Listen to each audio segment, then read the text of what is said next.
극찬의 말씀이시고요. 저는 방금 소개받은 그 지구환경과학과, 이름이 좀 길어서 잘 그 뭐 지구과, 뭐 환경과, 그리고 여러분들이 말씀을 많이 하시는데요. 또 뭐 환경공학과라고 하시는 분도 있고, 이게 저는 소속이 이과대학이에요. 그래서 이과대학은 뭐 자연과학대학, 그러니까 공학은 아니고요. 소속이 자연과학, 그리고 그 중에서 지구환경과학, 그러니까 이제 뭐 지질, 그 다음에 해양, 대기, 그리고 사실은 과거에서 보면은 그 천문까지도 이게 같이 들어와 있다. 요즘에는 뭐 천문은 조금 이렇게 물리 쪽에 가까워서 이렇게 뭐라 그러죠? 내쫓는 그런 약간 이제 추세가 됩니다. 그래서 저는 현재 그 지구환경과학과에서 주로 저의 전공은 대기 분야고요. 대기 중에서도 조금 나누면은 기상은 아니고 저는 화학이에요. 그래서 보면은 어떤 그 대기 중에 조성을 분석을 하는 거. 그래서 제가 여러분들한테 주로 말씀드릴 것도 보면은 물론 이제 날씨 변화, 그 다음에 또 그 안에 기후가 어떻게 변하느냐. 근데 그 기후 변화를 일으키는 그런 그 원인이 무엇이냐. 이제 그런 내용들이 이제 들어가 있습니다. 그래서 혹시 저는 그냥 이렇게 뭐 하던 거니까 너무 익숙해져가지고 빨리빨리 지나갈 수 있는데요. 잘 모르시는 말씀을 제가 드리는 경우도 있을 수 있습니다. 그러니까 그럴 때 그냥 개의치 마시고 그 말씀을 해주시면은 제가 설명을 중간중간에 드리도록 이렇게 하겠습니다. 제목은 제가 정한 건 아니고 정해서 주셨어요. 근데 뭐 어떻게 보면 굉장히 포괄적인 그런 내용이기도 해서 제가 저의 그 배경을 먼저 말씀을 드린 겁니다. 그러니까 그 배경을 알아야지 그 사람이 어떤 측면에서 얘기하는지를 잘 이해할 수 있거든요. 그래서 먼저 그 좀 어려운 내용은 아니고요. 요즘에는 굉장히 여러분의 가까이 그 다가오는 내용이고 신문에도 굉장히 많이 내용이 소개가 되고 있어요. 그래서 어떨 때는 9시 뉴스를 봤더니 다 제가 같이 일하거나 일을 했거나 아는 사람들이 뉴스에 계속 나오는 거예요. 기상연구소, 해양연구원, 뭐 어디 또 뭐 연세대학교의 교수님.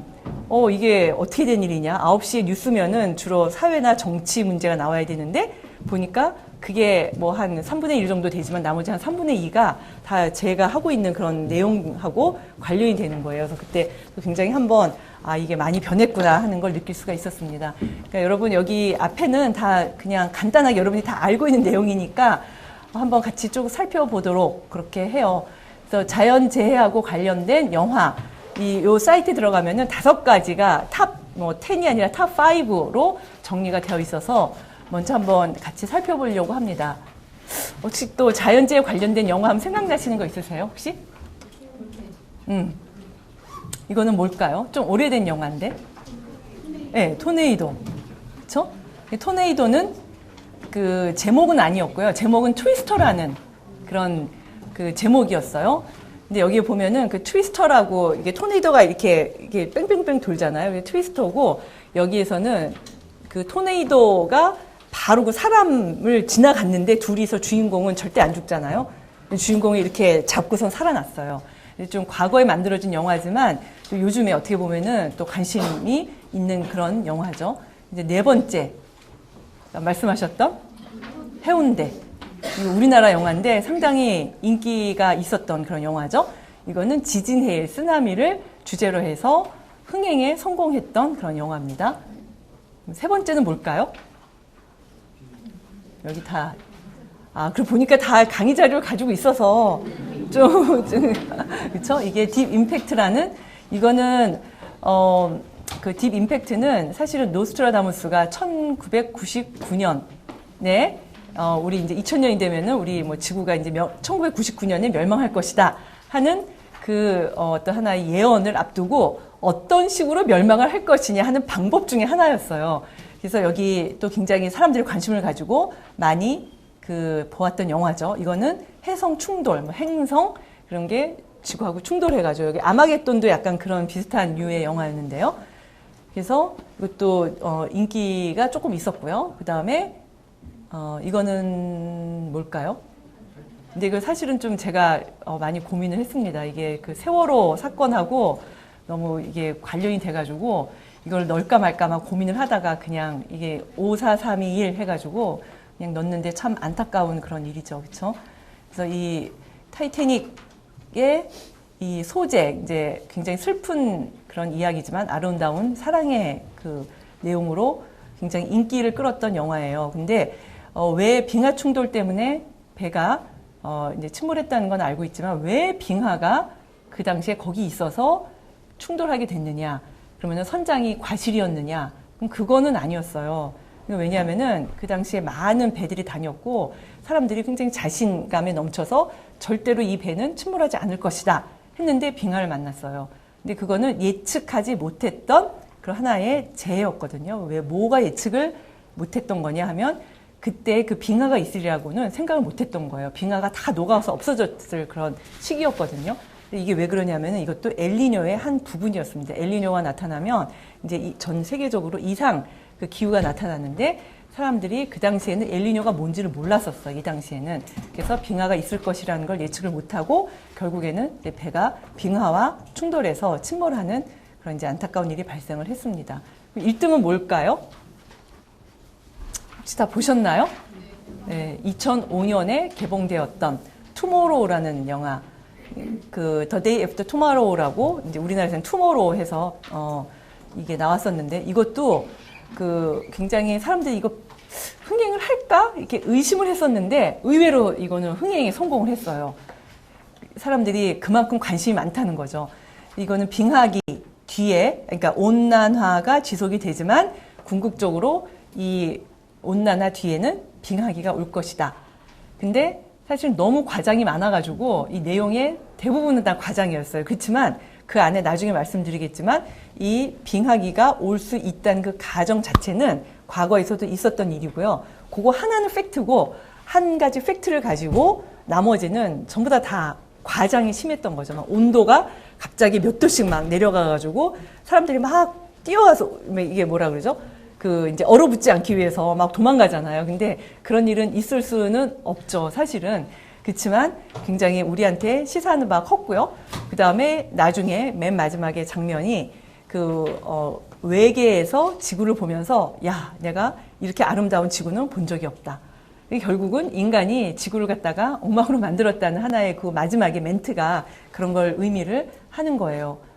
근데 사실은 지금은 굉장히 재해 영화로 이게 우리한테는 뭔가 이렇게 암울한 그런 느낌을 주지만 사실은 이런 또 공상과학 영화의 여기는 여러분이 잘 아시는 E.T.예요. 굉장히 옛날에는 뭔가 우리가 잘 모르는 외계에서 뭔가가 우리 인간을 찾아와서 뭔가 굉장히 좀 이렇게 로맨틱한 이제 상상의 날개 속에서 이런 영화들이 사실 시작이 된 건데 그게 2000년을 들어서면서 뭔가 인간에게 다가올 어떤 하나의 이제 재앙으로 이게 인식이 되기 시작을 한 거였어요. 처음엔 참 낭만적이었죠. 그래서 요거는 없는 건데 혹시 어떤 영화인지 혹시 재해 영화 중에 하나 최근에 예?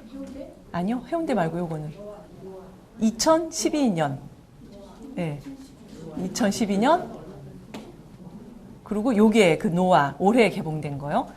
그러니까 이게 전부 노아는 물론 뭐 성경에 근거한 얘기이긴 하지만 그 뭐 성경에는 다시 이런 물로 된 재앙은 없을 것이다 이렇게 얘기를 했는데 그게 다시 이제 물이 이렇게 불어난다는 거는 나중에 나오죠 우리 해수면 상승 그래서 태풍 뭐 그런 거로 이제 관련이 되거든요.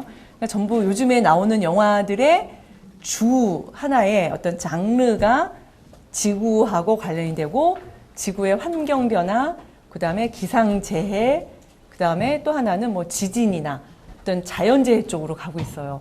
근데 과거 제가 학교 다닐 때만 해도 이런 게 영화의 소재가 될까? 될 수 있을까? 하는 거는 생각도 못 했었어요. 근데 최근에는 이게 전부 다 굉장히 중요한 사람들 관심이 그만큼 커졌다는 거죠.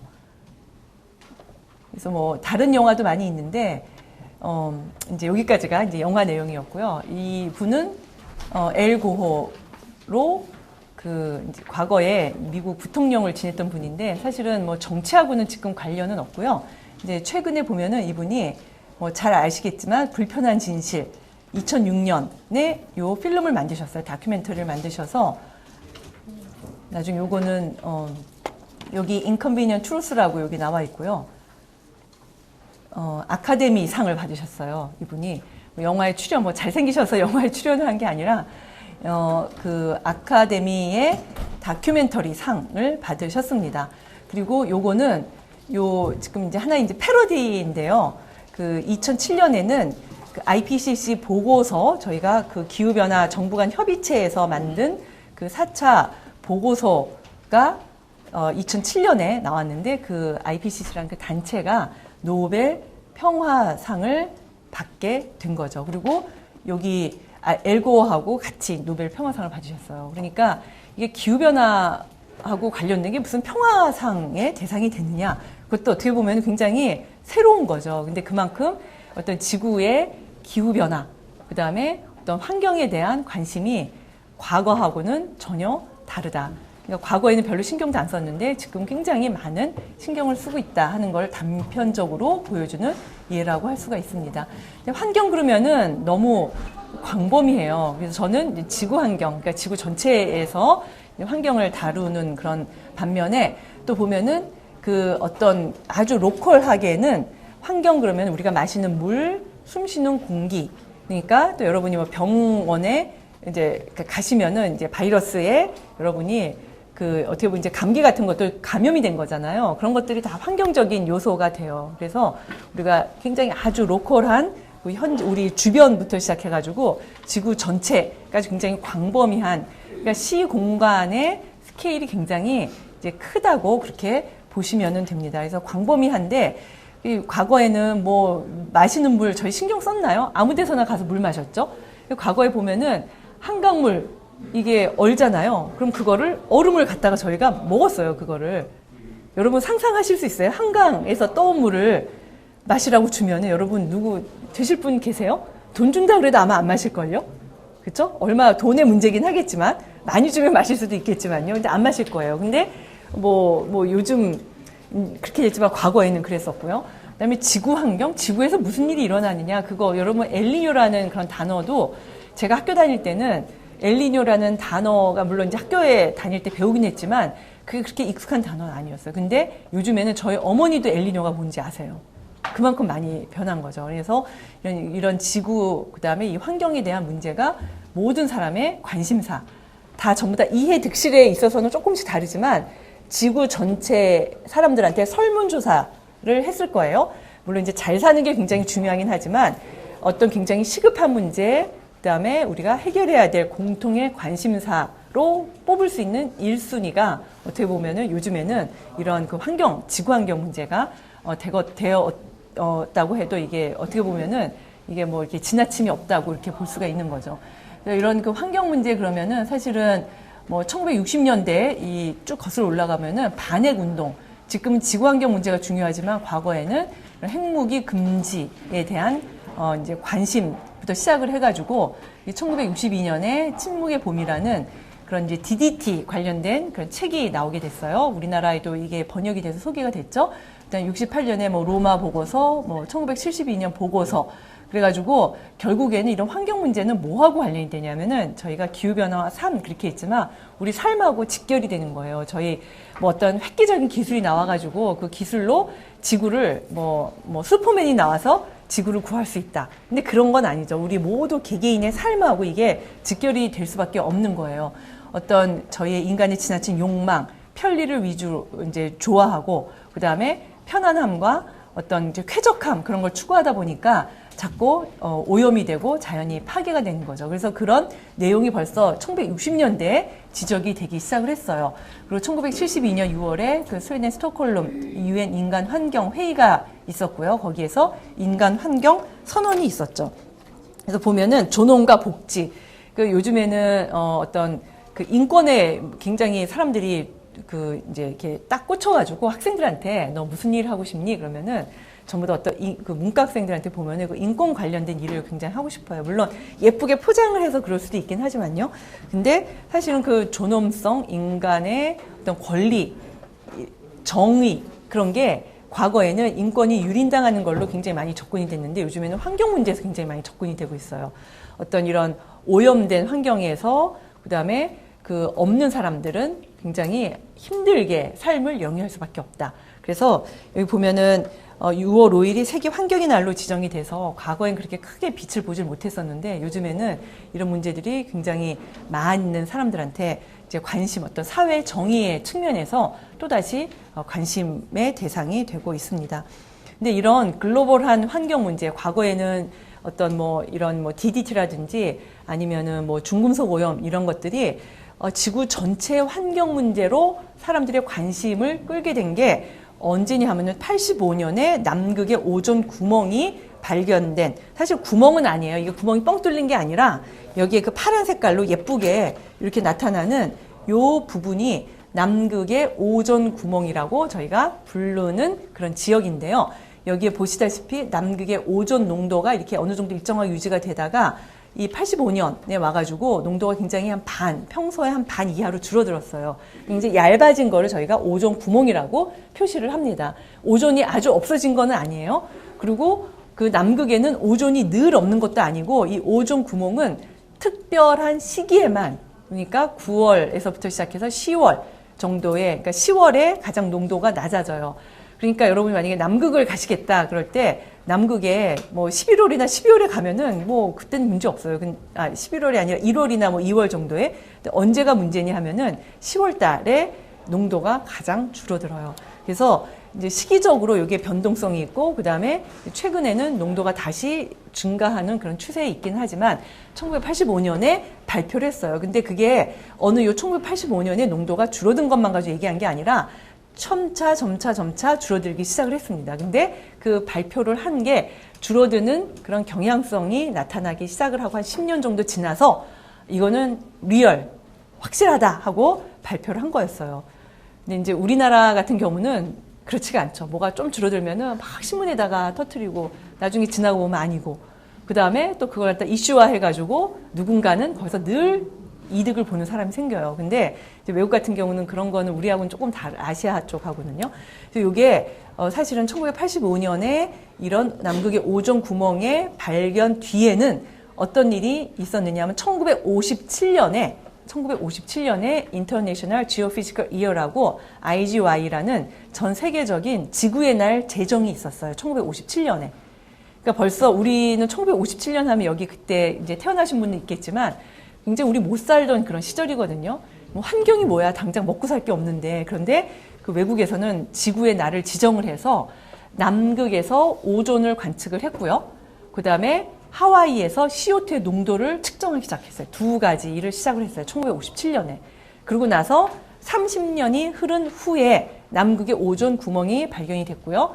그 다음에 2000년 들어서 지구 온난화는 실제 일어난 일이다. 그러니까 결국에는 그 30년, 40년, 50년의 그런 과거에 선행된 투자가 있었기 때문에 현재 우리가 이런 사실을 알 수가 있는 거죠. 그래서 이 오존 구멍이 발견이 돼서 막 전체가 전부 다 시끄러웠어요. 근데 저도 이때가 제가 이제 대학교 다닐 때였거든요. 그러니까 사실은 신문에 떠들었던 거는 기억이 나는데 뭐 아직은 어려가지고 저도 모르고 그냥 지나갔고, 그리고 이게 1980년 이후에 90년, 그다음에 2000년 이게 전 세계적인 환경 문제가 대두가 되면서 이게 정말로 정말 중요한 일이었구나 하는 걸 알게 됐죠. 그래서 아마 이 오존 구멍이 사라지는 거는 저희가 예측하기를 앞으로 한 3, 40년 더 있어야지만 돼요. 이게 과거로 돌아오려면요. 이 상태로 돌아오려면 한 2050년 정도를 저희가 예측을 합니다. 그래서 그때까지 다 건강하게 살아계시기를 기원을 합니다. 이 지구환경 문제, 그래서 이 아주 그 로컬한 그런 환경 문제가 이 전지구적인 어떤 환경 문제로 이게 확대가 됐고요. 그리고 그 이후로는 이 Earth Summit이라는 1992년에 지구 정상회의가 있었고요. 2002년에 요하네스버그 지구 정상회의가 있었고, 그다음에 여기에 뭐 여러 가지 그 협약들이 생겼어요. 그래서 과거에는 어떤 지구에 그 여러분 이제 유엔 그러면 저희 반기문 거기 총장님이 계시는데 유엔 그러면 대단한 거였어요. 옛날에 제가 학교 다닐 때는 뭐 유엔이면 못할 일이 없었는데 요즘에 유엔이 그렇게 힘이 없어요. 그렇죠? 유엔에서 오히려 어떤 일을 굉장히 그 관심을 가지고 많이 주력을 하냐면은 이런 환경 문제, 기후 변화 협약, 여기 United Nations, 여기 Framework Convention on Climate Change 기후 변화 협약, 그다음에 종 다양성 협약, 사막화 방지 협약. 그런 것들을 유엔에서 이게 관리를 하기 시작했어요. 그러면은 전부 다 정치나 경제나 뭐 물론 사람들이 다 마음은 조금씩은 다를 수는 있지만 지구 환경을 보호하자. 그러면 누구도 노 하는 사람이 없는 거예요. 그래서 이제 유엔의 굉장히 핵심 사업이 됐습니다. 최근에 와서는 어떤 정치나 경제적으로는 갈등이 생겨서 이게 그런 것들이 다 이렇게 사람들을 모으기가 어려운데요. 환경 관련 된 거는 누구나 다, 아, 그래, 우리 정말로 여기 지구 환경 보존해야 돼 하고 이게 협상의 테이블로 나오는 거예요. 그래서 이제 최근에는 사람들이 이런 지구 환경 문제로 굉장히 많은 회의가 있고요. 여러분이 뭐 외교통상부나 그런 데 가면은 의외로 이 환경 관련된 그 협약에 가시는 분들이 굉장히 많이 계세요. 여기 이런 혹시 뭐 익숙할 수도 있지만 익숙하지 않은 그런 협약도 있고요. 근데 이런 그 지구환경 문제가 이런 협상의 테이블로 오게 된 가장 중요한 그런 계기가 됐던 게 아까 보여드렸던 그 오존 그러니까 오존 고갈의 문제, 그 다음에 오존 구멍. 그래서 오존 구멍은 이 협약이 잘 됐어요. 유넵이라고 하는 그 유엔에 있는 그런 이제 환경을 보호하기 위한 그런 이제 단체에서 이 협약을 주도를 했는데 굉장히 성공적으로 이게 잘 마무리가 됐거든요. 그래서 유엔에서 이제는 이 기후변화는 유엔에서 직접 나서서 이런 일들을 하고 있는데 의외로 기후변화 협약은 이게 순조롭게 가지를 못하고 지금 이렇게 공중에 떠 있는 그런 상태입니다. 지구는 굉장히 특별한 행성이에요. 저희가 인간이 뭐 특별한 동물, 요즘에는 뭐 인간이 뭐 특별하냐, 뭐 벌레나 다 똑같다. 그 이제 보는 관점에서 이게 차이가 나는데 인간은 정말 특별하죠, 그렇죠, 여러분? 그거는 저희가 인정을 할 거는 인정은 해야 되고요. 그 다음에 인간만 특별한 게 아니라 인간이 사는 지구도 굉장히 특별한 행성이에요.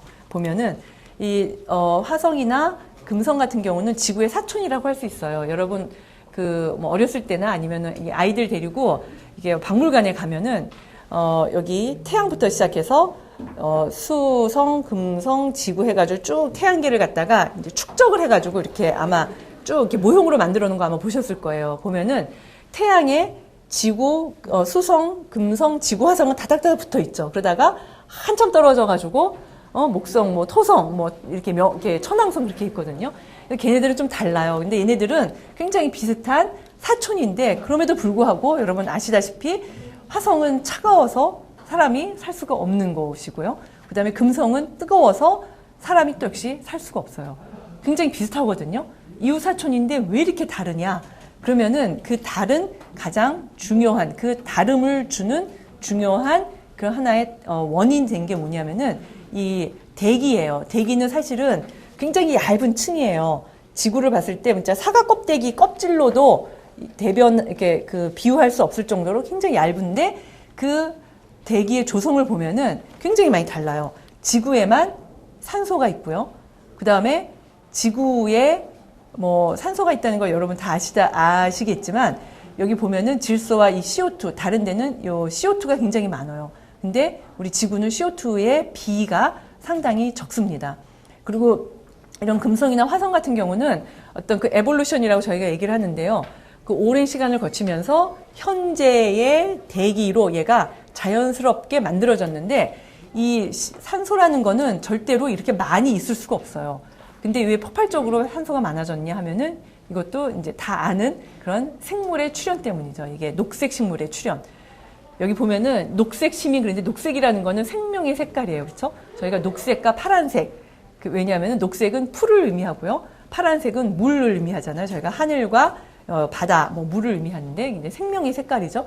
결국에는 요 다른 행성과 지구가 다른 거는 그냥 만들어져서 이 태양이나 뭐 이런 행성들이 이렇게 쭉 이게 시간이 지나면서 변화해 오는 그런 하나의 일련의 유사한 과정을 겪지 않고 지구만이 이게 아주 다른 변혁을 겪었어요. 그 결과 이게 지구에는 저희 온도가 평균 온도가 한 15도, 그다음에 금성은 보면은 400도, 화성은 이게 마이너스 55도. 그러면은 이게 사람이 살 수가 없는 그런 환경으로 이게 이 환경에 이르게 되었습니다.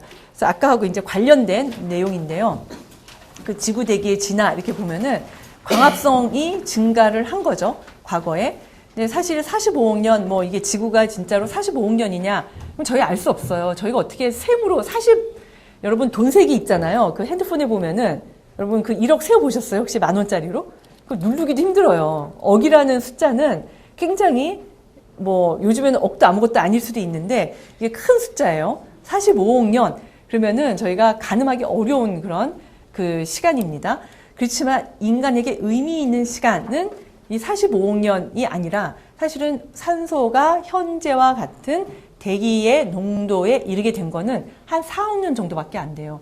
그러면은 거의 한 10% 미만의 그런 시간이 인간한테는 의미가 있는 거죠.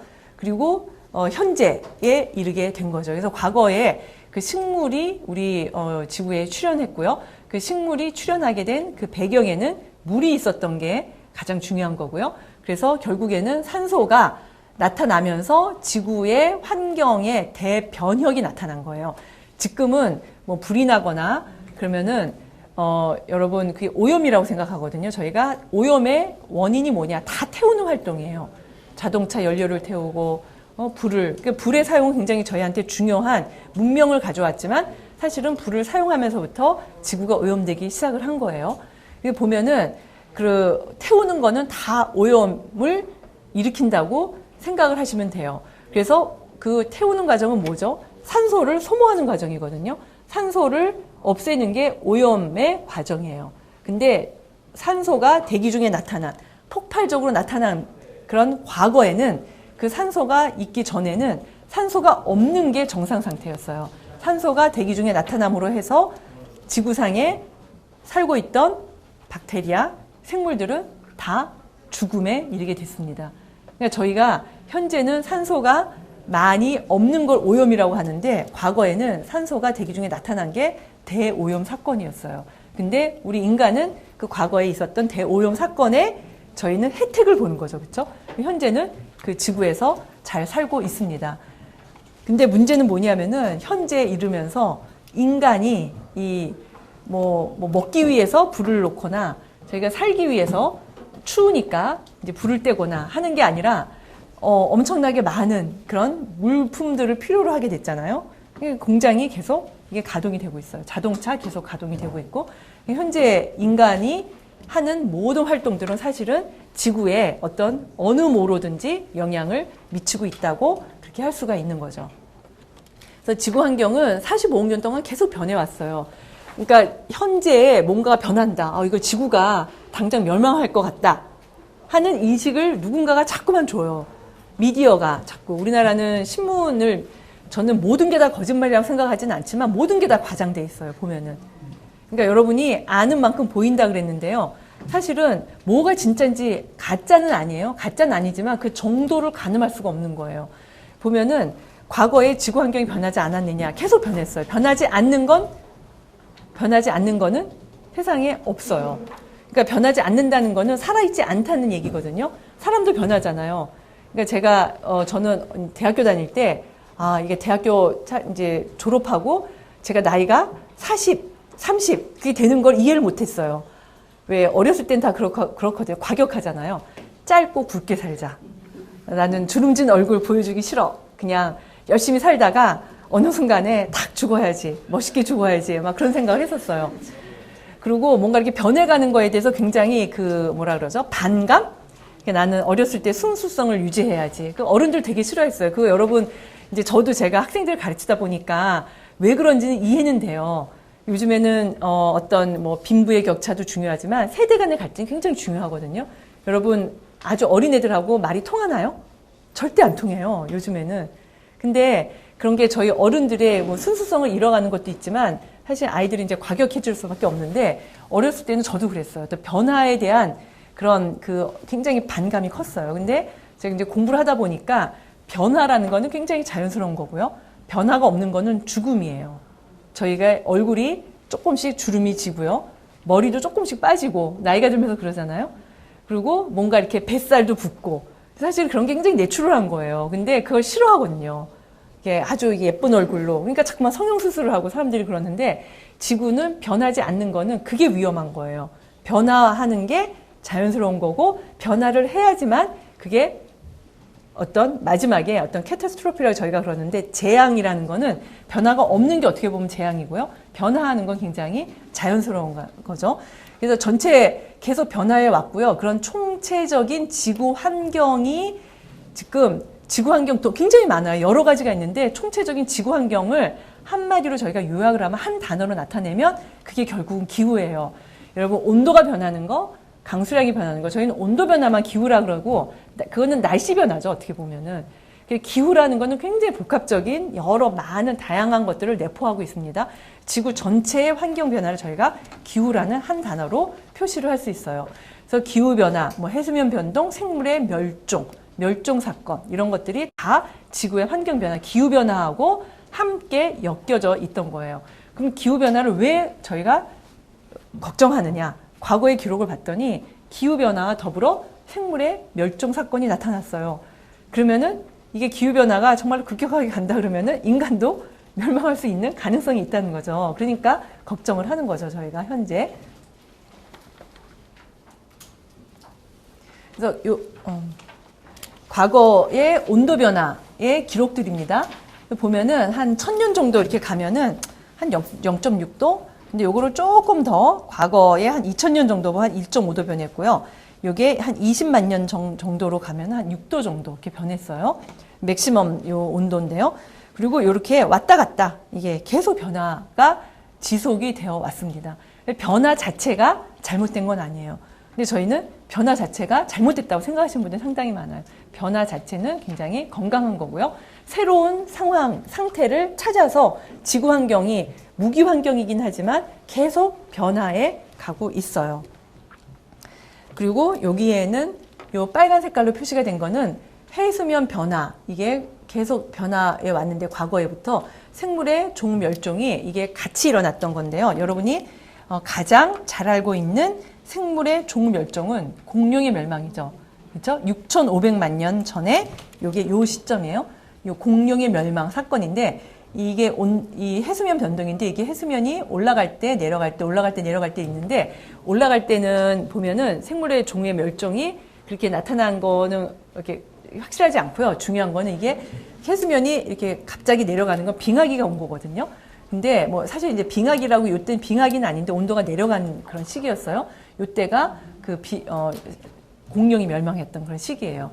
그러니까 사람이 온도가 이제 갑자기 떨어지고 그러면은 적응이 굉장히 힘든 거죠. 그래서 과거를 쭉 돌이켜 보면은 이런 온도 변화, 기후 변화가 생물의 종멸종과 함께 있었다 하는 거죠. 그러면은 이 온도가 왜 변하느냐, 기후가 왜 변하느냐 하는 내용들이에요. 요거는 기후, 그 에너지 수지죠. 왜냐하면 사람도 똑같잖아요. 근데 이제 아기 때는 생각하시면 안 돼요. 아기 때는 우유만 줘도 잘 자라요. 무럭무럭 자라죠. 그렇죠? 너무 신기해요. 보면은 한 50cm 되는 애가 막 매달 가서 보면은 몸무게가 팍팍 자라고, 근데 걔 우유밖에 안 먹거든요. 사람한테 그 우유만, 지금 여러분 우유만 먹어보세요. 어떻게 될까? 영양실조 걸리지 않을까요? 그렇죠? 근데 우유만 먹어도 잘 자라요, 애기들은. 근데 그거는 다른 미케니즘 때문이고요. 그거는 생명 현상이고요. 그런 생명 현상에 저희가 이제 특이한 거를 좀 이렇게 버리고 나면은 그 다음에는 들어오고 나가고가 밸런스가 이루어져야지만 거기에 정상 상태 일정하게 유지가 되죠. 근데 그거는 또 나이가 좀 들면은 들어오는 거보다 이게 저희가 좀 줄여야 돼요. 그렇죠? 왜냐하면은 이 안에서 저희가 그 메타볼리즘, 그 생리작용이 좀 늦게 일어나고 에너지 소모가 좀 적게 되기 때문에 좀 적게 먹어줘야지 이게 몸무게가 유지가 되지, 그냥 젊었을 때 먹었던 거 그냥 똑같이 먹으면 살이 자꾸 붙긴 해요. 그렇죠? 하지만 일반적으로 건강한 한 젊은 한 25살 정도, 한 30살 된 청년을 이렇게 딱 저희가 예로 들면 똑같아요. 들어오는 것만큼 내보내야지 살이 안 찌겠죠. 이게 지구도 똑같아요. 요 들어오는 것만큼을 내보내야지 지구의 온도가 일정하게 유지가 되는 거예요. 근데 사실은 이게 오랫동안 들어오는 게 다 나가면 그럼 우리는 어떻게 되느냐. 사실은 태양이 들어오면 저희가 따뜻함을 느끼잖아요. 그럼 들어오는 것만큼 다 내보내면은 뭐 우리 지구가 점점 추워지는 거 아니냐, 그렇게 이제 감각적으로 느낄 수가 있는데요. 그거는 아니에요. 왜냐하면 오랜 시간을 걸쳐서 이게 평형이 이루어진 거예요. 그러니까 오랜 시간에 걸쳐서 평형이 이루어지면 저희가 한 20년, 30년 살면서 이제 키도 더 이상 자라지 않고 오랜 시간에 걸쳐서 평형이 이루어지면 그 다음에는 먹는 것만큼 몸에서 쓰고 땀으로 내보내야지, 그렇죠? 배설을 해야지 몸무게가 일정하게 유지되는 거랑 똑같거든요. 그래서 들어오는 것만큼이 내보내져야 되는데 문제가 뭐냐면은 온실기체라는 거는 내보내는 요 기작을 중간에서 가로막는 거예요. 얘가 내보내는 에너지를 적게 하는 거죠. 그러니까 살이 붙을 수밖에 없는 거죠. 그렇죠? 근데 또 하나는 뭐냐면은 이 태양 에너지가 들어올 때 여러분 구름 낀 거 싫어하시잖아요. 여러분 우리가 좋아하는 휴양지는 전부 다 아주 드라이한 지역이에요. 뭐 예를 들면은 지중해 지역, 비가 안 오는 지역. 사람들이 또 미국도 가면은 캘리포니아, 서든 캘리포니아, 그러니까 써니 캘리포니아 뭐 그러거든요. 근데 사실 그거는 사람이 살만한 장소가 아니에요. 그런 데는 사막 지역은 사람이 사는 데는 여러분이 과거를 쭉 역사를 거슬러 올라가면은 문명의 발원지 거기는 다 물이 있었거든요. 물이 없는데 사람이 살 수가 없는 거죠. 근데 이런 구름이 하는 역할, 여러분 지구에 존재하는 거는 무엇이든 의미 없이 존재하는 건 하나도 없다고 생각하시면 돼요. 구름이 하는 가장 중요한 역할은 뭐냐? 물론 다른 것도 있지만 태양의 에너지를 어느 정도 반사를 시켜줍니다. 이 구름이 현재보다 조금 더 많아지거나 조금 더 없어지면 지구의 기후가 현재와 유사하게 유지가 되기가 어려워요. 그래서 이 구름이 적절하게 있기 때문에 이 지구의 지금 현재 상태와 같은 그런 어느 정도 이 지구가 살기 적절한 그 에너지 밸런스를 유지할 수 있는 거예요. 그리고 또 하나 여러분 왜 북극에 빙하가 녹는 거를 사람들은 굉장히 북극곰이 살 데가 없어져 그러면서 굉장히 아주 감상적으로 생각하시는데 그 얼음이 녹는 거에 굉장히 중요한 그런 기후에 미친 영향이 뭐냐면은 태양 에너지를 반사시키는 거예요. 여기 서피스에서 반사, 지표면에 의한 반사, 구름에 의한 반사 이게 다 합치면은 여기 한 30% 정도가 되거든요. 100이라는 에너지가 들어왔을 때 20이 구름에 의한 반사, 10이 지표에 의한 반사인데 이 얼음이 없어지면은 반사되는 태양 에너지 양이 줄어들어요.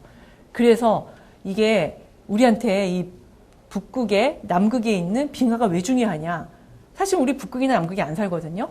북극에 있는 빙하 좀 이게 녹아도 해수면 그렇게 많이 상승 안 해요. 바다 위에 떠 있는 얼음은 다 녹아도 해수면 상승에 전혀 기여를 못 합니다.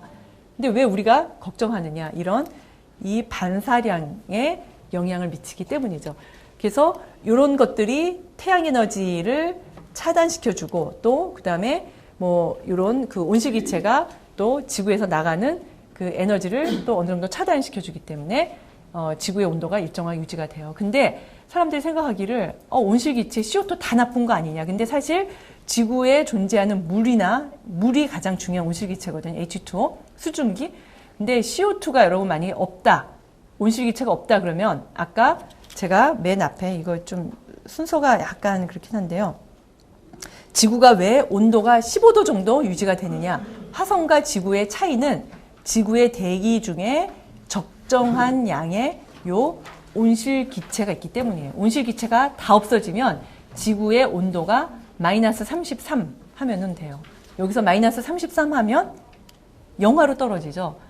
그러니까 자연적으로 존재하는 온실기체는 지구가 인간이 살기에 적절한 상태로 만들어지는데 기여를 했어요. 근데 문제는 뭐냐면은 인간이 엑스트라로 방출하는 CO2가 문제가 되는 거죠. 그래서 저희는 사실은 원래는 그 온실기체에 굉장히 고마워해야 되는 거예요. 온실효과.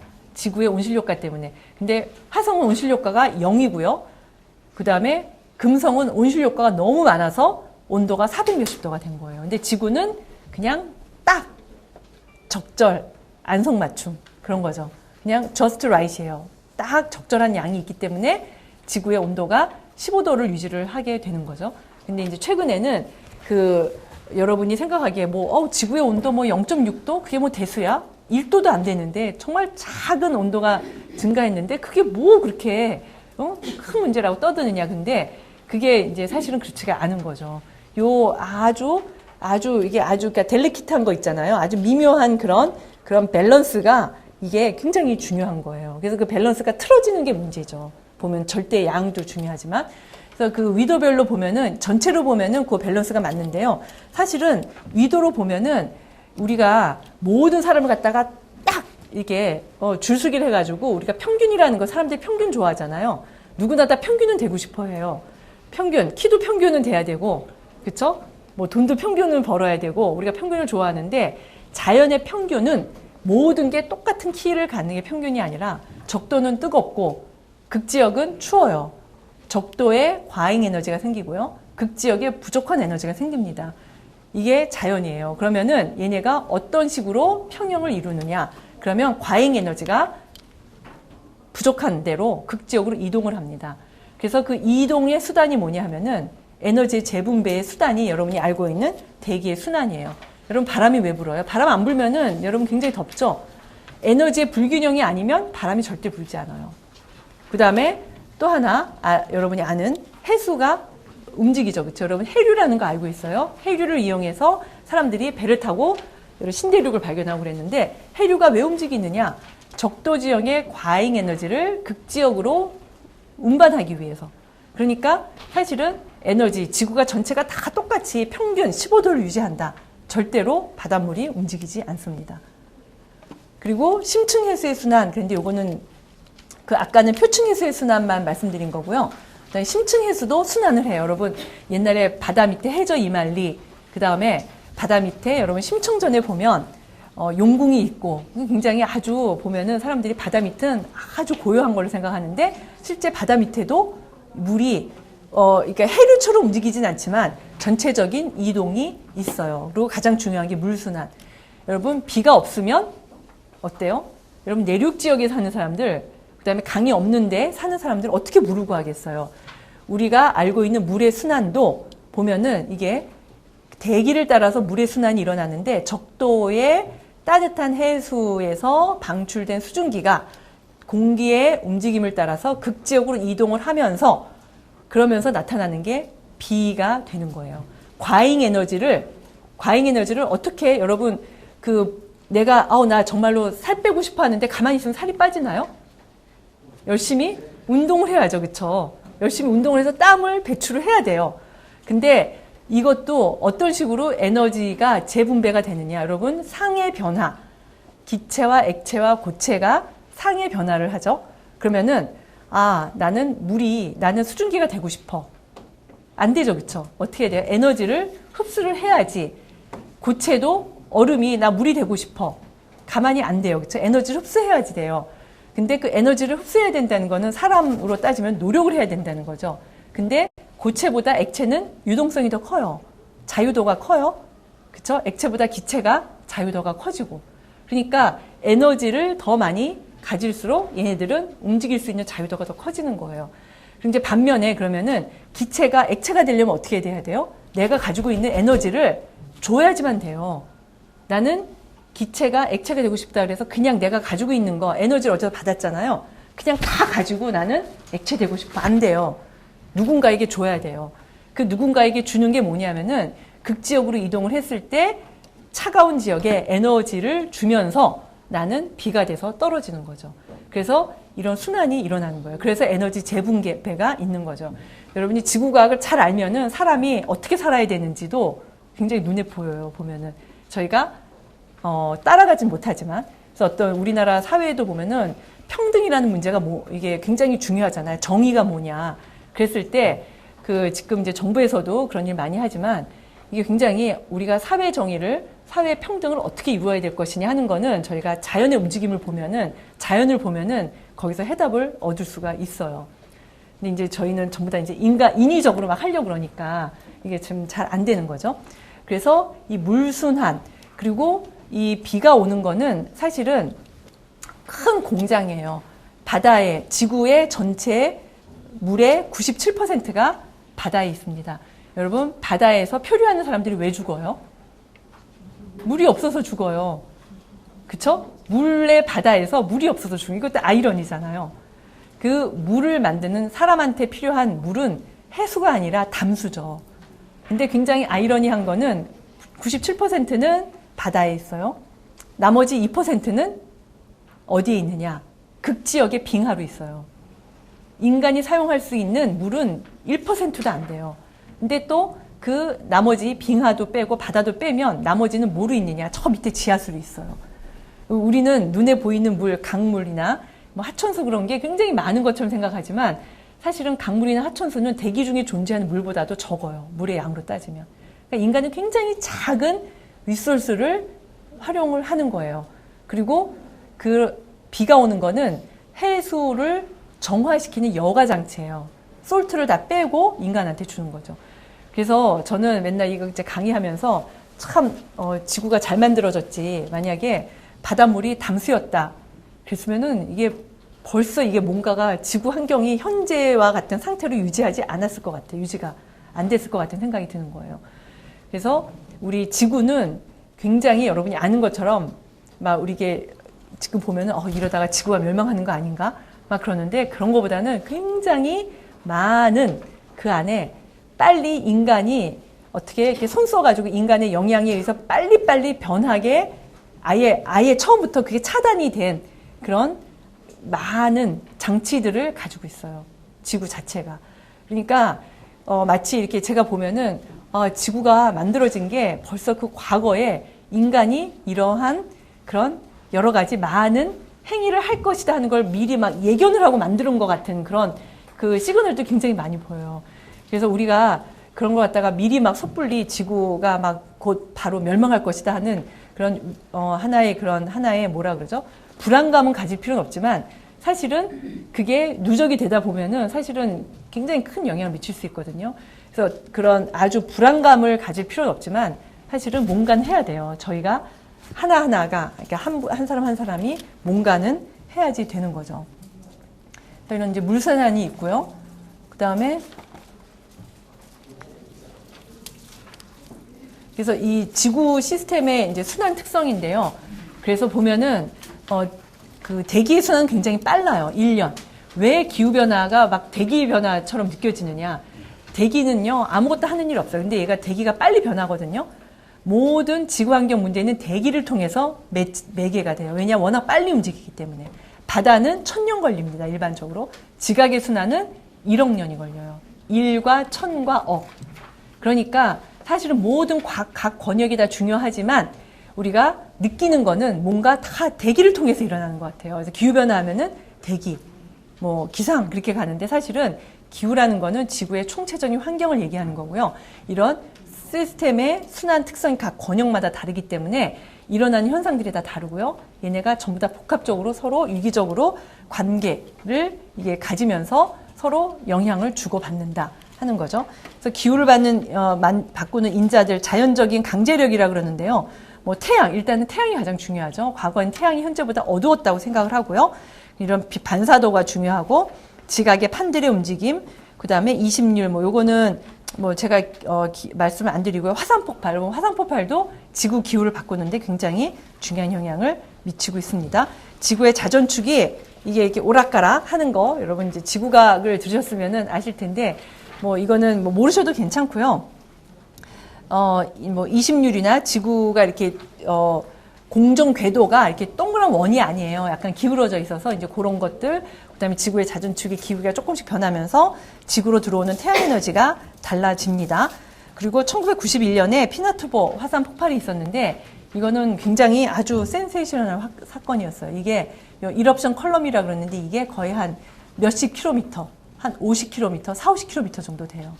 여러분 그 힘이 다 어디서 대단하지 않아요? 지구 저 밑에 심층부에서 화산이 폭발했는데 그 일옵션 컬럼이 거의 한 30몇 킬로, 성층권을 뚫고 올라가는 거예요. 그래서 이 화산 폭발이 한동안 없었는데 최근에 와서 또 다시 화산이 폭발하기 시작을 해요. 2010년 얼마 전에 일본에서도 화산 폭발했고요. 그러니까 이게 왜 그런지 잘 모르는데 하여튼 화산이 아주 심심치 않게 폭발을 하고 있습니다. 그래서 이 과거에 이게 그 변화를 쭉 보다 보면은 이 홀로세라 그래가지고 한 10,000년 정도는 굉장히 온도가 따뜻해진 시기였는데요. 한 13,000년 전 정도에 영거 드라이아스라 그래가지고 굉장히 아주 급격한 빙하기가 있었어요. 아까 제가 보여드렸던 투모로우의 과학적인 배경이 뭐냐 그러면은 이런 그 열연분 순환이라 그러는데요. 이런 해류의 순환, 심층 순환이 끊어지면서 이 따뜻한 해수의 움직임, 적도의 해수, 따뜻한 해수가 이 극지역으로 이동이 중단이 되면서 북미, 그 다음에 특히 유럽에 빙하기가 왔었던 기록이 있습니다. 그래서 그 투모로우라는 거는 사실은 실제의 하나의 과거의 기록의 근거에서 만들어지긴 했어요. 그래서 이런 그 열연분 순환이 컨베이어 벨트라 그러는데요. 이런지 다 연결이 되어 있어요. 근데 사실 우리나라까지는 그렇게 큰 영향 못 미치고 가장 타격을 크게 입는 데가 우리가 좋아하는 북구 유럽이에요. 영국, 스웨덴, 노르웨이, 덴마크, 네덜란드, 독일 그런 나라들 있잖아요. 이렇게 보면은 우리가 막 미국 사람은 욕해요. 왜 그런지 잘 모르겠는데. 그리고 유럽 사람들은 굉장히 그래도 양심적이라고 생각해요. 특히 이제 기후변화에 있어서는. 근데 그럴 수밖에 없는 게 유럽은요, 과거의 경험을 통해서 기후변화가 얼마나 큰 재앙인지 알고 있어요. 이 사람들은 자기네 생존을 위해서 그럴 수밖에 없어요. 근데 이제 그걸 모르면은, 미국 사람들은 뭔가 또 특히 요즘에 또 교육을 이렇게 또 막 하잖아요. 반미 뭐 그런 거. 제가 친미 그런 건 아니지만 사실은 그런 여러 가지 과거의 기록들을 쭉 역사적인 흐름을 보면은 유럽 사람들은 기후변화에 굉장히 민감할 수밖에 없어요, 상황이. 이런 영화 투모로우의 과학적인 기반이었고요. 사실 이제 과거로 쭉 들어가면은 그때는 기록도 없고 저희한테는 그렇게 크게 과거에 무슨 일이 있었는지 저희한테 그게 무슨 대수냐, 그게 진짜냐 가짜냐 할 수 있는데 과거 한 1000년의 기록을 보면 요때는 조금 과거보다 따뜻했었고요. 그 다음에 여러분 혹시 들어보셨을지 모르겠는데 소빙하기가 있었어요. 우리나라 임조시대 저 뒤에 보면은 있는데요. 중세온난기도 있었어요. 요때가 중세온난기, 요 과거는 소빙하기. 온도가 보면은 현재보다 한 0. 몇 도에서부터 한 1도 정도 차이가 있었는데요. 그 과거의 기록들하고 저희가 이 기후를 연관을 시켜보면은 굉장히 이게 어떠한 중요한 이제 저희 인간한테 주는 시사점들이 몇 가지가 있습니다. 이 원인은 뭐면은 과거에 소빙하기는 태양의 흑점이 사라졌고요. 그다음에 화산 폭발이 많았었어요. 탐보라 화산 같은 거. 그다음에 이런 해수의 순환도 있었다 그러는데 이때가 태양의 흑점인데 이 흑점이라는 거는 좀 말이 번역이 잘못돼가지고 선스팟이라 그러는데 그 우리나라 흑점이라 그랬어요. 근데 태양이 이게 흑점 그러면 어두워지는 걸로 생각이 되잖아요. 근데 그게 아니라 선스팟은 이게 태양이 폭발이 더 크게 일어나는 거예요. 이 선스팟이 많아지면은 태양의 에너지가 더 많아져요. 우리 지구로 유입되는 게 온도가 더 높아져야지 되는데 이 태양의 흑점이 사라졌어요. 화산 폭발이 많아지면서 그 화산재나 그 다음에 거기에서 나오는 여러 가지 많은 이제 물질들이 태양 빛을 차단을 시킵니다. 그래서 지구의 온도를 낮추는 역할을 해요. 화산이 폭발하면은. 그러니까 태양 에너지는 적게 들어오고, 그쵸? 그 다음에 또 태양의 자체 에너지도 적어졌고 또 지구로 들어오는 태양 에너지를 화산 폭발에 의해서 만들어지는 그런 여러 가지 분진 같은 것들이 많이 차단을 했기 때문에 온도가 낮았다고 그렇게 얘기를 하는 거죠. 결국에는 인간이 굉장히 아주 스마트하긴 하지만 결국에는 이런 지구의 환경에 굉장히 아주 컨트롤, 그러니까 지배될 수밖에 없다 하는 그런 이제 새로운 이론들이 나오고 있어요. 기후의 변화가 지구의 역사를 바꾼다. 보면은 사실은 한 1000년 정도 우리 중세 온난기 때 보면은 우리가 알고 있는 영국이나 독일 사람들이 지구 또 미국 사람들이 우리 지구의 역사를 주도하는 그런 시기가 아니었어요. 이때 지구의 역사의 주인공은 바이킹들이었어요. 여러분 비키 여러분 혹시 만화 영화 생각나세요? 응? 보면은 그래서 거기에 과거에 바이킹족들이 배를 가지고 북극을 건너서 미국 대륙에 처음 들어갔다 하는 기록들이 있습니다. 그다음에 또 하나는 우리가 알고 있는 원나라.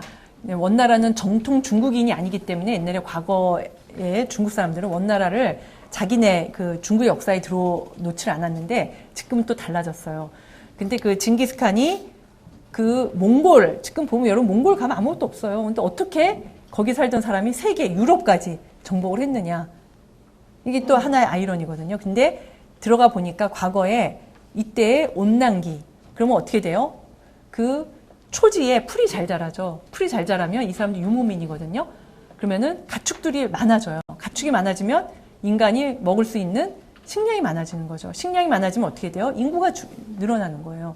그러니까 그래서 이 징기스칸이 이 중세 온난기의 시기에 이 세계를 제패할 수 있었다 하는 그런 하나의 이제 해석이 나오고 있습니다. 그리고 여러분이 알고 있는 이 흑사병, 유럽 인구의 3분의 1이 멸망했어요. 그 다음에 보면은 프랑스 대혁명 얼마 전에 여러분 뮤지컬 레미제라블 많이 보셨죠? 그 다음에 나폴레옹이 러시아 참패한 거, 뭐 히틀러가 러시아에 왜 완패했느냐. 이런 것들은 인간의 어떤 그 한계를 넘어서는 일들인데 이게 다 기후변화랑 관련이 됐다고 보는 거예요. 그 명나라가 멸망했고 청나라. 아까 요거는 칭기스칸의 원나라가 건립이 된 건데 이것도 중국의 한족이 아닌 그런 그 다른 민족에 의해서 만들어진 거고요. 청나라도 마찬가지. 여진족. 그러니까 중국의 그런 역사에 그 기후가 하나는 원나라가 들어섰고요. 하나는 청나라가 들어선 게 이제 기후변화, 먹을 게 없었던 거예요, 이때. 그래서 명나라가 멸망을 했고, 대혁명도 이게 그 영국 같은 데는 워낙 날씨가 많이 나빠가지고 농지법이라든지 그런 게 빨리빨리 개혁이 됐는데 프랑스 사람들은 원래 식량이 먹을 게 굉장히 많았어요. 그래가지고 이 사람들이 전혀 어떤 그 기후변화 영향에 바깥에 있다가 이게 갑자기 날씨가 이제 추워지고 그러면서 먹을 게 없어지니까 이 사람들이 시민들의 이제 혁명이 일어난 거고요. 그 다음에 러시아에서 히틀러가 완패한 거고 또 마찬가지고 그 다음에 CO2가 방출이 시작이 된 게 뭐하고 맞아떨어지냐면은 아일랜드가 영국의 거의 식민지 역할을 식민지로 살았잖아요.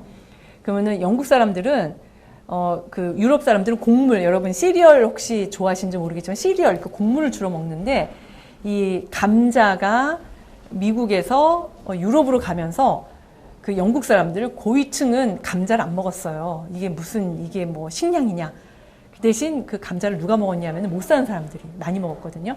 그러면서 아일랜드 사람들이 감자에 의존해서 생을 이게 쭉 이렇게 생명을 이렇게 쭉 이게 유지할 수 있었는데 이게 날씨가 굉장히 변동이 심하면서 감자는 고랭지 식물이거든요. 근데 여름에 원래 유럽은 여름이 습도가 낮아요. 겨울이 습도가 높고 그래서 고위도 지역도 잘 살 수 있는 지역인 게 겨울이 덜 춥고 여름이 덜 더워요. 근데 이 여름에 막 비가 오면서 이 감자 씨가 다 이게 썩어버려가지고 그 아일랜드에 감자 흉년이 몇 년째 들기 시작한 거예요. 먹을 게 없었어요. 이 사람은 아일랜드를 떠날 수밖에 없었어요. 여러분이 잘 알고 있는 케네디 대통령도 그 조상이 그쪽 한 부류의 이제 일부가 되는 거죠. 그러면서 다 식민지, 그러니까 새로운 땅을 찾아 떠났죠. 호주로, 뉴질랜드로, 미국으로. 그리고 여러분 농사 지을 때 새로운 지역에 가면 농사를 짓기 위해서 다 뭐를 해요? 불을 줘, 화전. 그쵸? 다 나무 다 벨 수 없어요. 다 불 지르면서 그래서 이 CO2의 방출이 이민과 함께 시작이 됐다고 보는 게 요즘에는 그런 인간의 결국 이제 이런 활동하고 관련이 되는 거죠. 그리고 그래서 이런 거를 이제 environmental determinism이라고 그러고요. 이런 그 여러분이 알고 있는 이런 대성당들이 대성당, 뭐 노틀담 사원이나 캔터버리 대성당 이게 중세 그거 뭐 우리가 알고 있는 뭐 1700년, 1800년에 지어진 게 아니에요. 그때는 유럽 사람들 못 살았어요. 우리보다 더 못 살았어요. 서민들은. 여러분 과거에 유럽 사람들이 어떻게 살았는지 그 화보를 보면 우리는 정말 잘 살았다. 우리나라 정말 좋은 나라다 하는 거 여러분 느낄 수 있어요.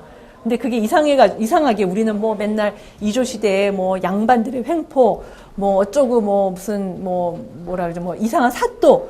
근데 그게 왜 그렇게 왜곡이 됐는지 모르는데 이 유럽 사람들 산 거 보면은 한 이 그 집 안에 밥 해 먹는데 가축우리 사람 침대가 한 지붕 안에 있어요. 여러분 그런 데서 살았어요. 유럽 사람들이. 우리는 그러진 않았거든요.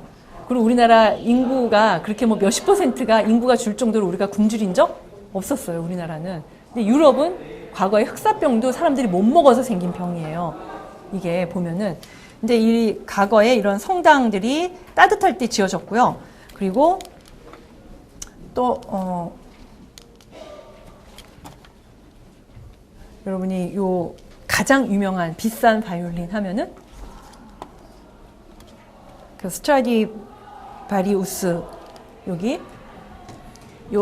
이게 뭐 거의 한 1억 원을 넘죠, 그쵸? 1억 뭐 이렇게 한 10억 가까이 되는데 이 요즘에 기술이 아무리 발전을 해도 이 바이올린 소리를 따라갈 수가 없다 그러죠. 근데 왜 그런지 여러분 아마 뭐 손재주가 없어서 그럴까요? 기술이 없어서 그럴까요? 나무 때문이에요, 나무. 근데 이 나무가 언제 만들어진 나무냐면은 소빙하기 때. 여러분 나무가 이게 자라는 게 온도가 낮아지면은 그 생장률이 늦어지잖아요. 성장 속도가. 그러니까 굉장히 아주 밀도가 이게 더 큰 거예요. 그래가지고 그 울림이라는 거, 이 안에, 통 안에서 그 울림이 그 밀도에 의해서 결정이 되는데, 그 아름다운 소리를 내는 이 나무는 오로지 그 소빙하기 때 자란 특별한 그 나무, 요 하나에서만 얻을 수 있다는 거죠. 그래서 이런 것들이 다 이런 기후변화의 유물입니다. 그리고 우리나라 조선 왕조 실록을 보면은 이것도 뭐, 이건 이제 제가 찾은 기록들이에요. 뭐 이건 어디 다른 데서 이렇게 뭐 학설로 누가 얘기한 건 아니고요. 뭐 5, 6월에 서리가 내렸다. 뭐 이제 그런 걸로 해가지고 과거에 이런 그 이제 기록들을 갖다 좀 이제 검색을 해보면은 제가 한자는 못 읽는데 이제 그 한글로 이게 번역이 되어 있어서 제가 찾은 거예요. 보면은 효종, 현종, 숙종, 영조 때 이후로 이런 빈도들이 감소를 해요. 인조 때 함경도 갑산에 여기 보면은 언제냐 하면 이게 9월 23일이죠. 8월인데, 그러니까 요거는 음력, 그쵸? 서리가 내렸고 비바람이 불었대요. 경상도 동래인데 4월부터 5월까지 저녁마다 서리가 내렸다. 강원도 강릉에 5월에 서리가 내렸다. 그 다음에 6월인데도 서리와 우박이 내려서 벼가 말라 죽었다. 그러니까 요게 아까 그 소빙하기가 우리나라에도 조금 있었던 거예요. 보면은 시그널이 조금 신호가 이렇게 여기에 기록이 되어 있죠. 근데 이때가 이게 왜 그런지 모르지만 이때 우리나라 뭐 무슨 병자호란도 있었고 뭐 임진 왜란부터 시작해가지고 굉장히 우리나라 그 역사가 안 좋을 그런 시기였어요. 보면은 그러니까 이게 왜 그런지는 잘 모르겠는데 딱 영조의 초반 영조로 들어오면은 이런 기록들이 다 사라집니다. 그래서 영조 그 다음에 정조 때가 우리나라 조선 시대의 제2의 부흥기라 그러잖아요. 그러니까 사람이 먹고 살 게 풍부하지 않으면 아무리 똑똑한 사람이라도 뭔가 일하기 굉장히 어려워요. 그러니까 이런 뭐 정조 우리 이제 TV로 통해 가지고 많이 사람들한테 알려지고 그래서 영조는 특히 오래 살았잖아요. 이분이 뭐 여러 가지 이제 스토리가 있는데 그래서 그러면은 이게 정말로 잘 다스리기만 하면은 되느냐. 근데 사실 그런 것도 아닌 거예요. 이런 기후라든지 이런 그 자연에 일어나는 일은 사실 우리가 컨트롤하기가 어려운데 어떻게 보면은 이런 영정조 시기도 이런 똑똑한 임금도 있었지만 그 똑똑한 임금뿐만이 아니라 이런 자연 환경도 이분이 일을 할 수 있기에 충분한 그런 조건이 되어졌다 하고 저희가 볼 수도 있다는 거죠. 그래서 이거는 뭐 역사 하시는 분하고 얘기를 해보면은 이분들은 이제 뭐 제가 역사를 전공이 아니기 때문에 뭐라고 말씀드릴 수가 없지만 영향을 미쳤던 것만은 확실해요. 그래서 전지구 평균 온도 변화를 쭉 보면은 중요한 거는 요거는 뭐 여러 가지 그 기록들을 저희가 발췌해가지고 만든 건데요. 중요한 게 최근에 짧은 25년, 50년, 100년, 150년 해가지고 요런 기록들을 쭉 보면은 최근으로 오면서 변화의 속도가 굉장히 빨라졌다는 거예요.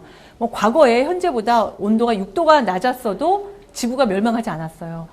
온도 자체는 현재보다 더 높았던 때도 있고요. CO2 농도도 더 높았던 때도 있어요. 근데 문제가 뭐냐 하면은 문제는 속도에 있어요. 너무나 빠르다는 거예요. 뭐든지 빨리 변하면 저희가 빠른 변화는 천천히 변하면은 저희가 적응을 할 수 있는데 모든 게 빨리 변화해버리면은 적응할 수 있는 시간이 불충분하죠. 그러면 그게 재앙이 되는 거예요. 나중에는.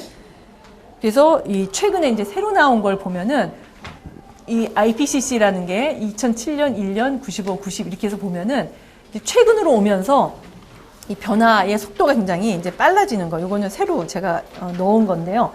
그래서 이 전지구 평균 온도 변화, 네, 과거 한 150년 동안의 평균을 기준으로 이 0이라는 거는 편차를 얘기하는 거예요.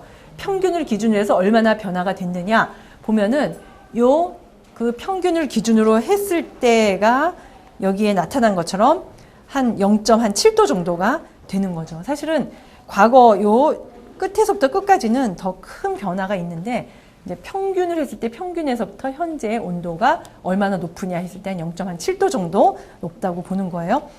그래서 요 온도 변화, 그다음에 강수량 변화. 온도와 강수는 이게 짝이죠. 그렇죠? 기후를 결정하는 기후를 얘기할 때 우리가 온난 다습, 고온 건조 이렇게 얘기하죠.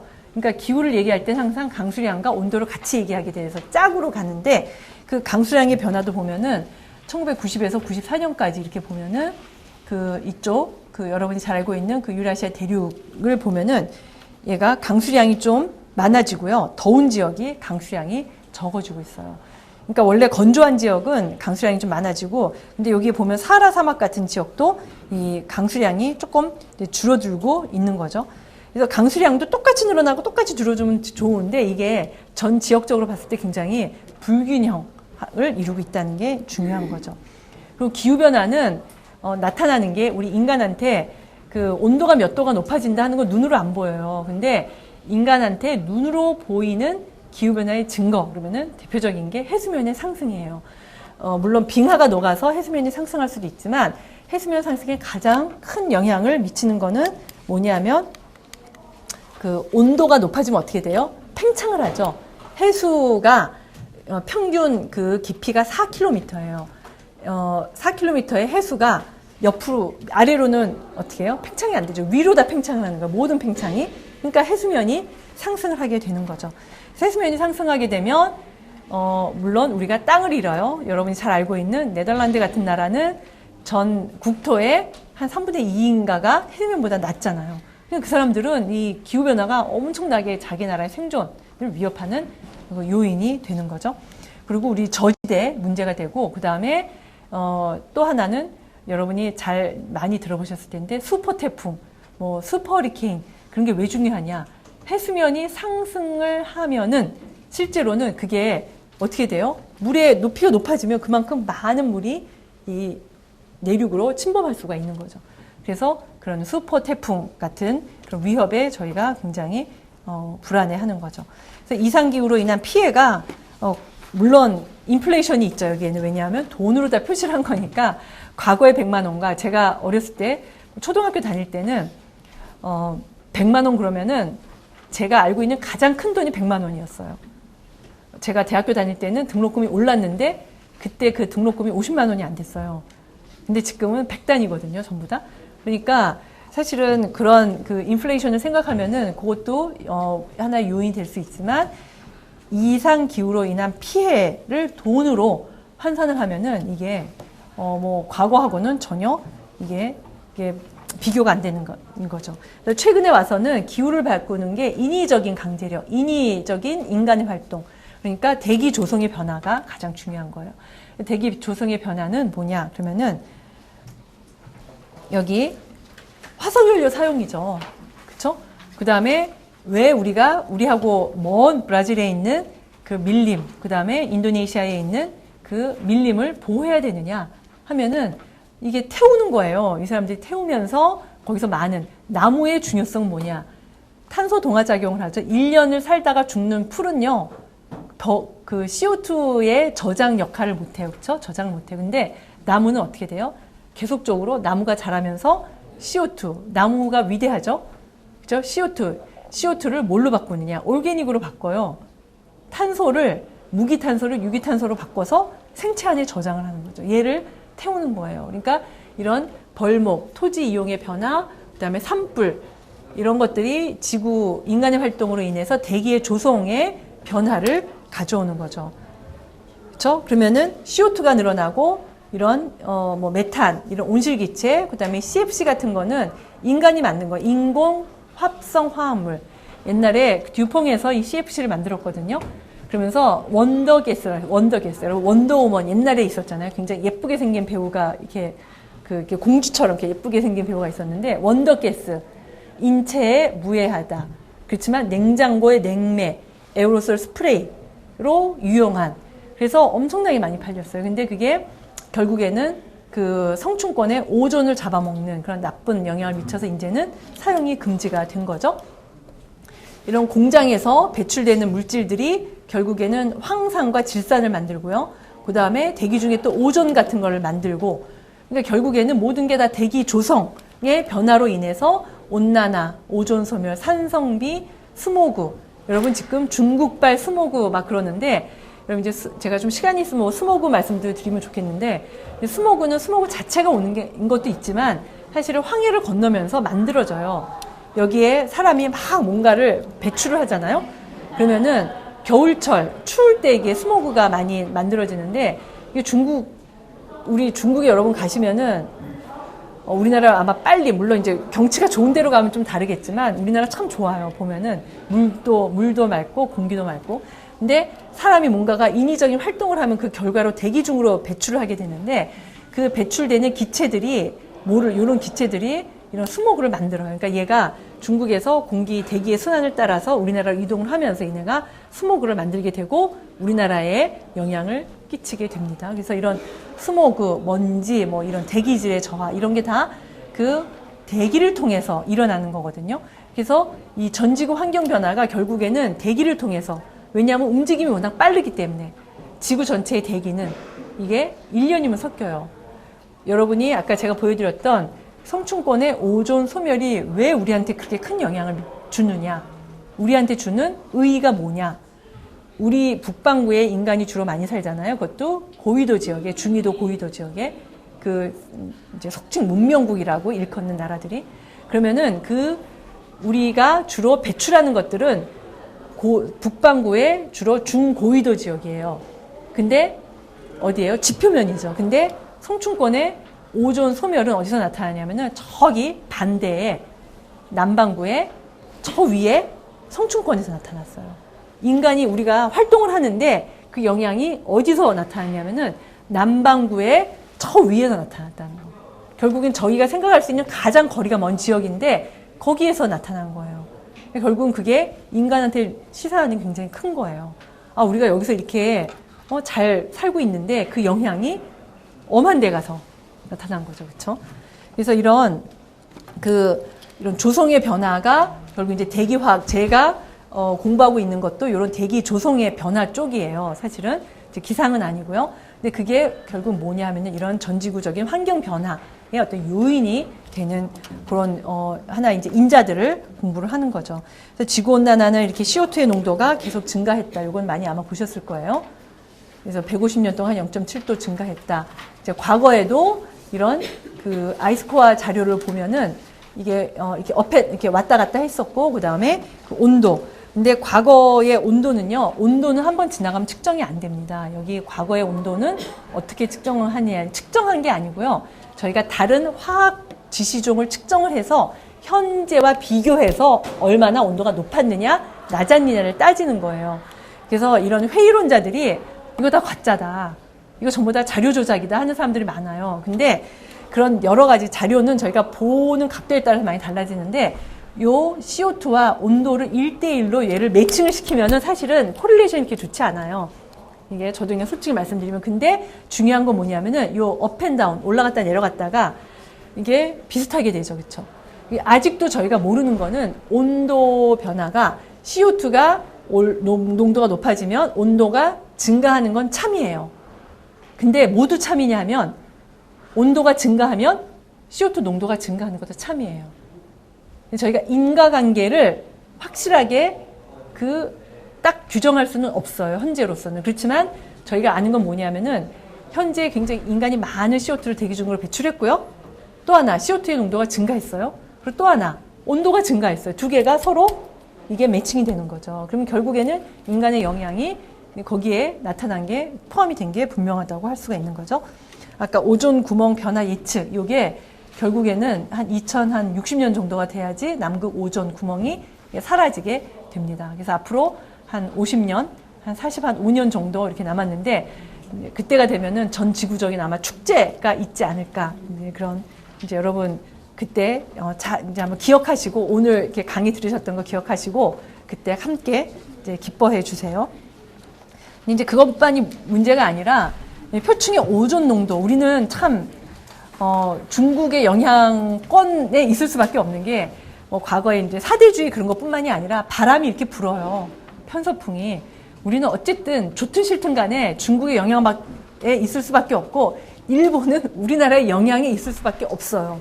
우리가 인정할 수밖에 없는 거거든요. 근데 중국이 지금은, 다행히 아직 차를 많이 안 타고, 가난하니까 자전거를 많이 타고 다니잖아요. 중국 사람들이 한 가구에 차가 한 대씩 생겼다. 그러면은 그거는 정말로 어떻게 상상할 수가 없어요. 아직까지는. 근데 이게 표층 오존의 농도가 증가한다 그러는데 지금도 오존 주의보가 내리는데요.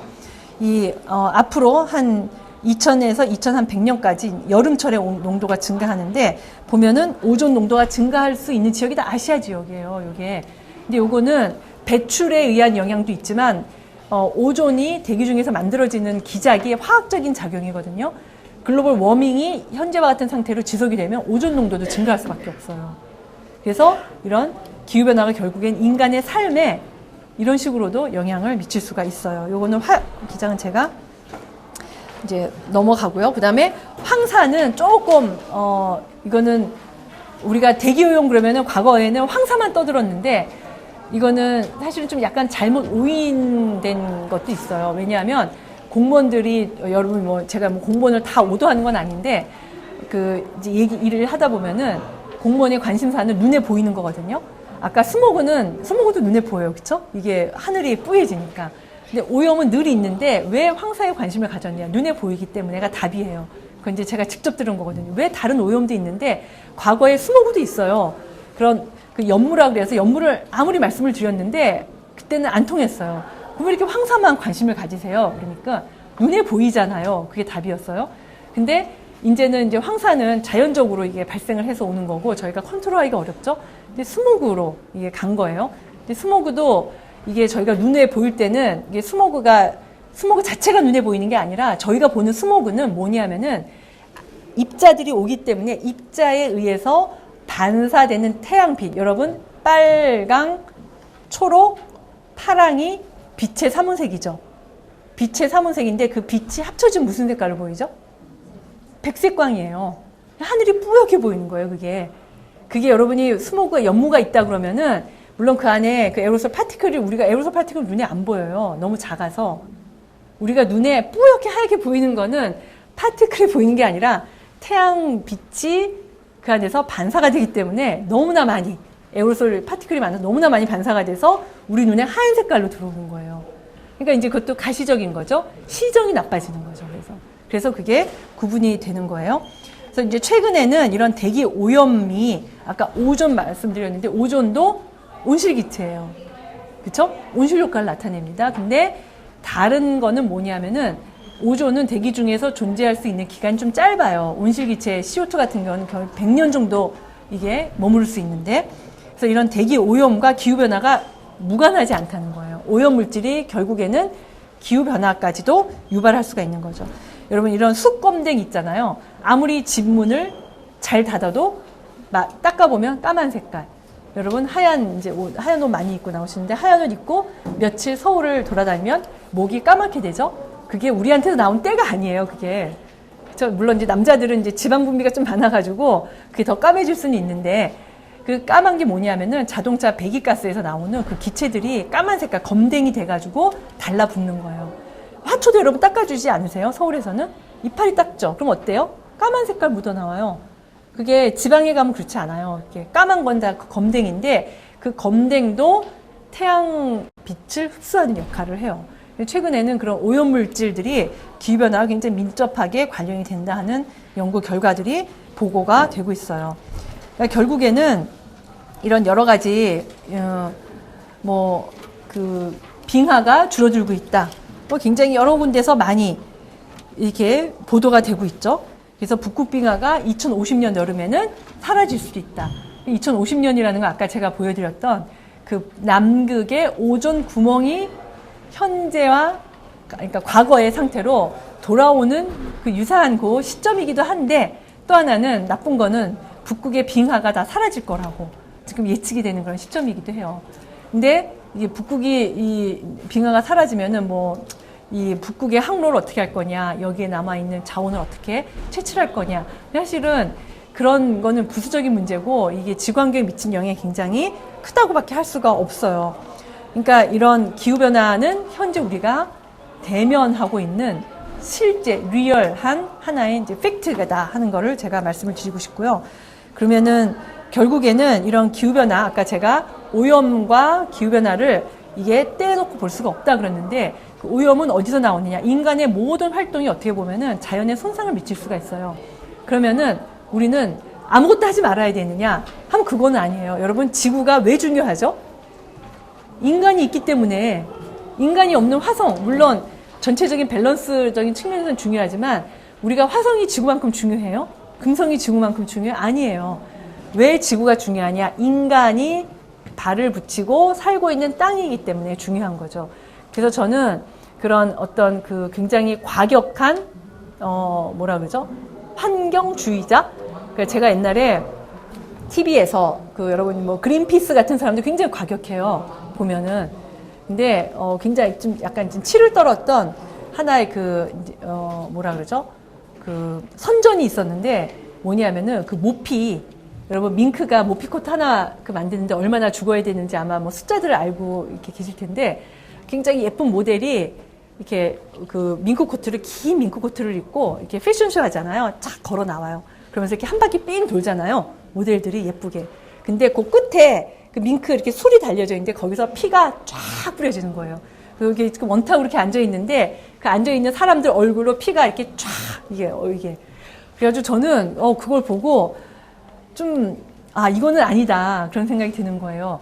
물론 이제 그분들이 그 애니멀 액티비스트 그래가지고 지나치게 저는 물론 뭐 개 정말 예뻐하고 그러는데 개가 사람을 우선할 수 없어요. 그렇죠?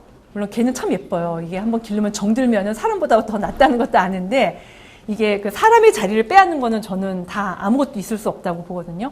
그래서 지나치게 환경을 보호해야 된다. 우리가 뭐 규제해야 되고 뭐 그런 거는 또 아니에요. 그렇지만 이 우리가 대면하고 있는 이런 오염 문제, 기후변화는 이게 팩트거든요. 근데 그거를 우리가 어떻게 막을 수 있느냐. 결국에는 뭐 정부에서 어떻게 해야 되고, 뭐 정부에서 뭔가를 해야 되고, 그건 누군가 남이 뭔가를 해야 되는 게 아니라 우리 일상의 생활하고 이게 연결이 되어 있는 거예요.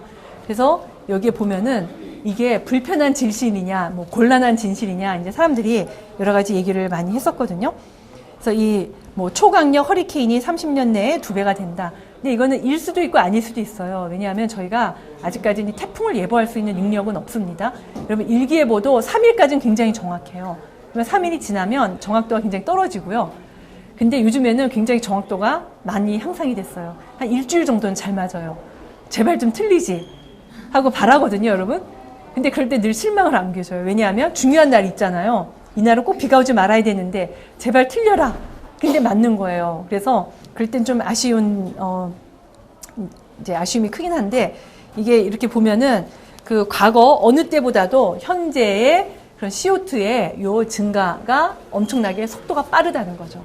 그래서 그 엘고 여러분 혹시 이 불편한 그 인컨비니언트 트루스 요거 보셨으면은 혹시 기억이 나실 분이 있을지 모르겠는데 엘고어가 요거를 요렇게 보여주면서 이제 이쪽에 증가하는 거는 여기에 이렇게 에스컬레이터 같은 거를 타고 올라가요. 쭉 자기가 올라가서 이렇게 빨리 여기까지 증가했다 하는 식으로 이게 보여주는데 이게 다 인간에 의한 영향이에요. 제가 그런 인간에 의해서 CO2의 농도가 이렇게 빨리 증가했다. 그러니까 CO2가 증가해서 온도가 증가했다는 직접적인 저희가 에비던스를 내봐라. 근데 그런 건 에비던스는 저희가 없어요. 인과관계, 자연에서. 여러분 지나간 거에 대한 인과관계를 저희가 찾기는 어렵습니다. 지구에서는 특히 그래요. 자연환경에서는. 여러분 지구가 뭐 예를 들어서 뭐 어떤 식으로 빅뱅에 의해서 만들어졌느냐. 몰라요, 저희. 그건 이론에 의해서 나온 거예요. 증거를 보여달라. 증거 없어요. 그렇지만 저희가 그거는 과학적인 사실을 믿고 있잖아요. 이것도 마찬가지로 그 CO2가 이게 온도를 이게 지금처럼 올리는데 이게 직접적으로 기여했느냐. 그런 증거는 없어요. 하지만 CO2의 증가가 지구의 온도 증가를 가져온다는 건 확실하고요. 그 CO2의 이렇게 급격한 증가는 인간 활동의 결과라는 것도 그거는 증거가 있습니다. 그러니까 그런 걸 매칭을 시켜보면은 이런 그 기후변화가 인간에 의한 영향이다 하는 게 저희가 결론을 내릴 수가 있는 거죠. 그래서 이제 마지막에 이제 정말 그렇다면 이제 그거는 우리 그 기후변화하고 관련된 그런 모든 그런 우리 삶의 그 영역들, 이게 삶이 이게 우리 지구의 환경 변화하고 이런 우리 삶이 이게 떨어뜨릴래야 떨어질 수가 없잖아요. 그러면은 사실은 그거를 저희가 팩트로 받아들인다 그러면은 그 다음에는 우리가 어떻게 해야 되겠느냐 하는 건 이제 거기서 저희가 답을 찾을 수가 있는 거죠. 그래서 우리 왜 보면은 과거에 그 중국이 심하잖아요. 중국은 밥을 먹으면 남겨야지만 안 가지고 와요. 그러면은 몇 사람이 먹을 만큼의 음식이 남아 있어야지만 더 이상 음식을 안 가져옵니다. 그래서 정부에서 그걸 막았는데 우리도 비슷해요. 보면은 저희 어머니하고 저랑 밥 먹으러 가면 늘 싸우는 게 엄마 조금 시켜. 근데 저희 어머니는 사람이 야박해 보인다는 거예요. 특히 이제 손님하고 같이 가서 음식을 내야 되는 경우면은. 제발 좀 그러지 말라고. 맨날 잔소리예요. 근데 이제 많이 나아지긴 했거든요. 근데 저희가 그런 것들을 다 줄여야 되는 것 같아요, 보면은. 그리고 뭐 이제 과도하게 하는 것들, 그 다음에 보면은 또 저희가 얼마 전에 가습기에 뭔가 집어넣어가지고 청정, 뭔가 이렇게 공기, 가습기를 갖다가 세제는 아닌데, 소독한다 그래가지고 살균제 넣어가지고 그게 사람을 죽였는데, 그러니까 여러분이 만약에 이런 강의를 듣는다 그러면은 그게 좋을지 나쁠지는 실제로 금방 알 수 있어요. 뭔가 우리가 물 안에 뭔가를 인공적으로 집어넣었다는 거는, 그거는 여러분 세균은 그냥 어디나 널려 있어요. 여러분 이거 이렇게 보면은 여기 세균이 안 나오겠어요? 근데 그거를 저희가 뭔가를 집어넣어서 인공적으로 죽인다 하는 거는, 그거는 뭔가, 그래서 저희는 모두 안 좋아하는 뭐 페브리즈 그런 거 쓰잖아요. 냄새 좀 나면 어때요? 그쵸? 여러분 에어로졸로 나오는 거 뭔가 이게 발생을 시킨다는 거는, 냄새가 난다는 거는 여러분이 우리가 코로 맡는 거잖아요. 그거는 이미 뭔가가 있는 거예요, 공기 중에. 그래서 그런 거는 저희가 자각을 하시고 너무 깨끗하게 살려고 그러거나 너무 편안하게 살려고 그러거나 또 뭐 너무 뭔가를 많이 가지고, 그래서 저는 제가 굉장히 좋아하는 건 심플 라이프예요. 물론 뭐 그렇다고 해서 옷을 갖다 막 함부로 이렇게 좀 잘 안 입고 다닐 수는 없죠, 그렇죠? 학생들이 요즘에는 너무 이렇게 좀 믿게 하고 이렇게 다니면은 강의 시간에 집중도 잘 안 해요.